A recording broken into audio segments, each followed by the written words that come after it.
back to, first principles.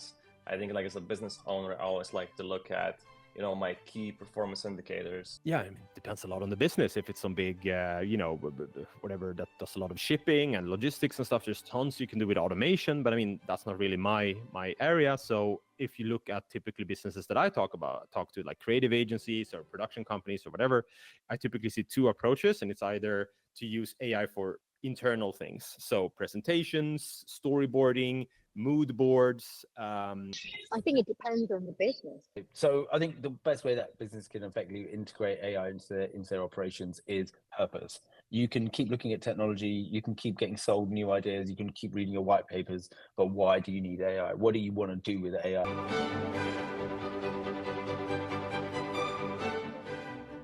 So I think it's really important to start thinking about how you can take your experts within your worlds that you're building, whether it's design or any sort of creative field, and really just upskill the skills they already have. Oh, it's already integrated. They might recognize it or not. They might say, yes, I do or not, but it's already there. Yeah, the simple fact that you use your phone, it's got AI on it. So. And then there's also Google Maps as well. That's more machine learning, but parts of it are AI, I think. I think the businesses need to be very careful about who they choose as a consultant to help them integrate AI into the business. There's a lot of snake oil salesmen.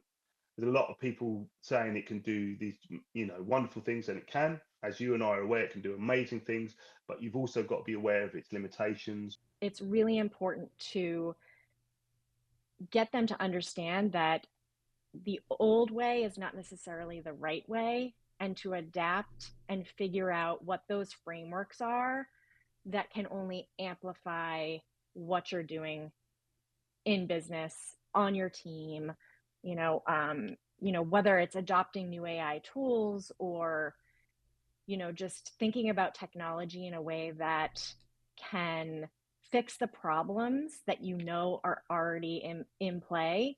It's thinking about what are those little nuggets that I don't want to do, and how can AI then sort of integrate and figure out where, those pieces can be sort of fixed or plugged or whatever it may be.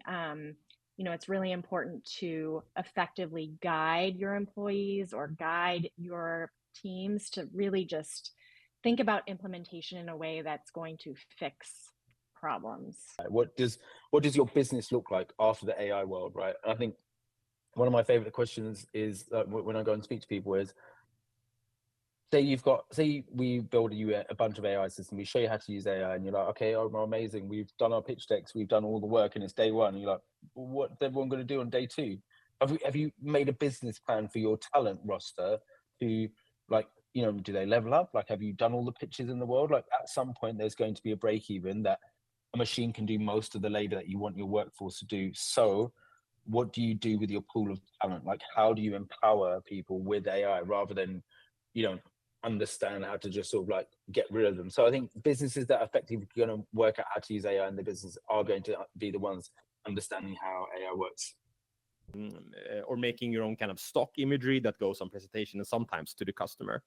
Or you have the other approach, which is to use it actually like B2C, so business to consumer, and actually use it for the ads or your social media posts, or create your own influencer that does things with your product or whatever it might be. Usually it's a mix in between, and usually from experience, they lean towards the first one, aka using it internally first to kind of pitch better, make better presentations, make better storyboards, or make an AI trailer or something if they do a film.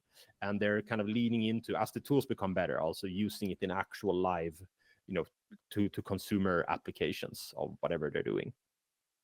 The right question probably is like, is affecting you? Are you pissed off or happy having AI without knowing it, right? That is actually the thing which a lot of people, I understand they try to be cautious. You never know with AI. I mean, it's the biggest, let's say, risk which you have is the legal side. You never know who's coming and say, hey, look, that was mine.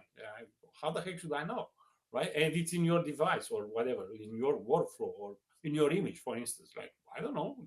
I use mine, but I don't know why this came like that. I have people saying, "Oh, this is like this person's style," and I said, "Hey, look, we do this.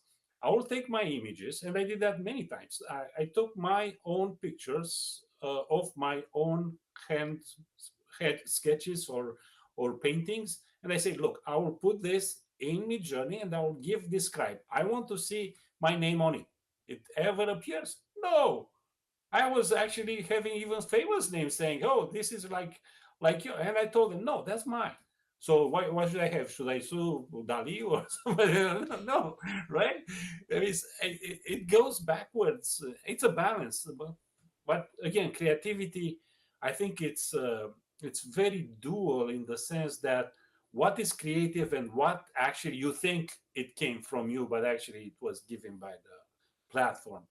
And here is where you need to be open-minded, in my opinion. I think you definitely try to put your footprint and your fingerprint on your personality. Yeah, I agree with your artwork, right? Do that. Be yourself. That's my advice. Forget about, oh, this is look like already. No, put that aside and be yourself. Express exactly as you want. That's my advice to any creator. Do whatever you can, which is you. And where it can go wrong, and what you need to safeguard against, and also the sort of, the limits it has. So I'm very cautious when I talk to clients that I have that conversation with them at first, because a lot of them are under the impression that you press a button, big time. AI So many makes everything people, happen, which, as you and me know, and you have to educate them to that. And if you're getting someone who's saying, "Oh yeah, it can do X, Y, it can deliver you, I can deliver you a Hollywood grade movie in a matter of months," they're bullshitters.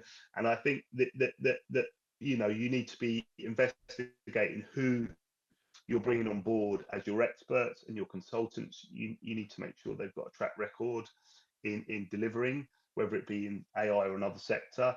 And you need to look at what they've been saying and promoting as well, because it's really, it is a gold rush at the moment, and we are on the cusp of a golden age. But in those situations, a lot of people are willing to exploit that. There's a lot of chancers who don't know what they're talking about, who you can see on social media, who are saying that I built an AI influencer in 2 seconds and it's now making 500 grand a day, and all this sort of stuff, and promising the world with stuff.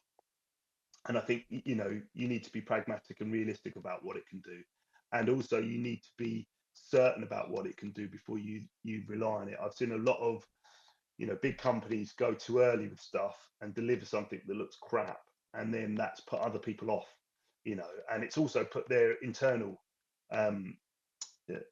processes off it, because they've seen something that's been poorly delivered. So make sure you're speaking to the right people, making sure that what you're being promised can be delivered. For us, the main number is always going to be, as long as we're a subscription business, it's a recurring revenue metric. For different business hours, it's different. And then my question is like, what's my strategy for increasing it to our next goal? And so when I'm looking at that, I'm asking myself, what are the key areas I need to be more productive in? I need to do more. And I think that's how we then get to finding out the right tool to help us. And I think at this point, people have already built a lot of tools for things like sales and marketing and productivity. There are tools within Google Workspace and Notion, and HubSpot has their own assistant. So there's so many things already available. I think the first thing is to look at what's already available instead of trying to build something on your own. And I think you're well likely to find something, or at least find a list of tools that you can go through and test and see what works and what doesn't. And I think that's a really great approach to integrating something, and then it's not really that complex. But then on the other hand, I see like a lot of people also building out their own custom workflows, and you can do something like ChatGPT and Zapier and just other automation tools. I think it's a little more involved. And I think what's tricky about that is you can quickly start, building out this very complex automation that can take, so much time to build, and then you start asking yourself, how much time did it save? Was it worth it? Yeah. Because with these automations, always like, you build it and you run it like, oh shit, it fails in this part, so I gotta fix this and I gotta fix that. I'd say what started out as a 10-minute project is now No, it's been 5 days. I've invested all this time. I really need to do it now. So if you're doing go and actually spend an entire week working on something, you better make sure that when you're done, it's something that's gonna have some needle moving impact on your business, not just something you see and you just want to do. I think it's something you said, look, if I do this, it's gonna help me save $10,000, and that's something that's very meaningful to my business. So even if I add it all up, it's worth it. Yeah.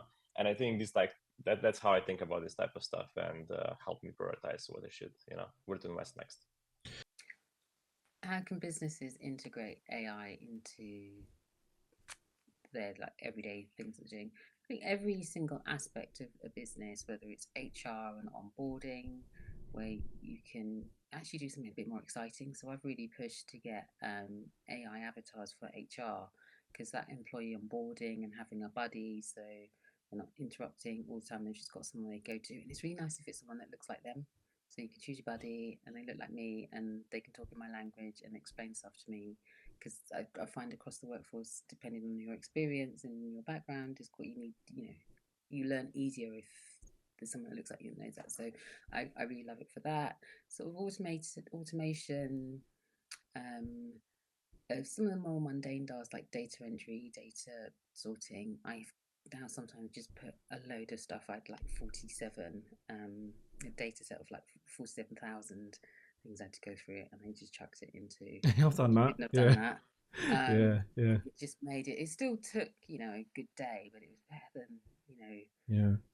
I've done it with scoring keywords for SEO. So I asked it questions like, on a scale of 1 to 10, how profitable do you think this keyword is? And it kind of aligned loosely with things like pay-per-click prices on Google. So it was kind of in there, and I did that for thousands, and I used that as a column for working out which keywords were good to go for. Yeah, and then piloting projects, forecasting. The really important thing in business is forecasting trends, all of that type of stuff. So it's quite a good companion tool to get some of that stuff done a little bit quicker.